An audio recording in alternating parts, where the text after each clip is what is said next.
So give me the origins of this. When did they first reach out to Philip that you know? And for damn sure, if they'd gotten out of Philadelphia alive, he would have been signed for the Super Bowl. I believe that would have happened 1,000,000%, Albert.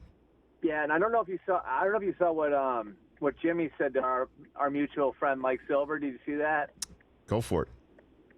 So Jimmy said to Mike that he 100% would have been ready for the Super Bowl. So I guess then Philip probably would have been backing up Jimmy in the Super Bowl. Mm-hmm. It's a fascinating situation. I mean, it was funny because I was with one of my buddies last night. We were talking about like, has there ever been a situation quite like this? And the closest thing I could come up with was Weddle, right? Like, where a veteran just joins a team. Oh yeah. I think Weddle would be the closest thing.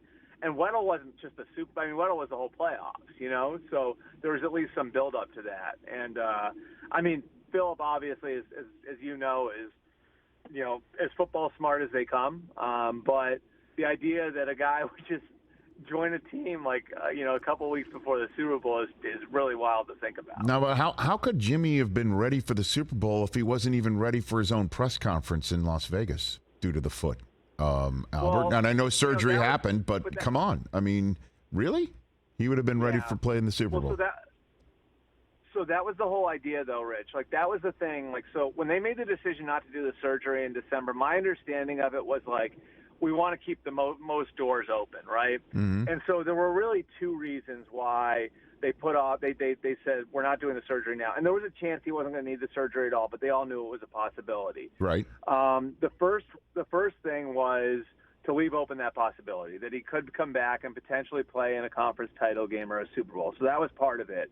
And then the second piece of it was Jimmy himself wanted to leave open the possibility that if he didn't need the surgery, that he could go to a new team and then he'd have a full off-season program with that new team. Mm-hmm. So, obviously they kept that hope alive all the way up until he signed with the Raiders. Then he goes and does the physical, and they're like, no. Like, we want you to have the surgery now. Right. Let's not mess around with this. But that was the idea. The idea was, all right, I want to leave open the possibility for myself that I'm going to go to a new team and I'm not going to need the surgery, and then I'm going to get a chance to assimilate over April and May and June and get all the work I need in. Mm-hmm. And, again, like, obviously the Raiders made the decision and the Raiders doctors made the decision that wasn't the right way to go. And so Jimmy was limited to kind of the mental work. And he did a lot of stuff with Devontae Adams and everything else to get himself up to speed mentally. But that, was the decision the Raiders made, that he was better off having the surgery than getting the physical work in the spring. Catch the Rich Eisen Show every single day on the Roku channel, 12 to 3 Eastern, for free.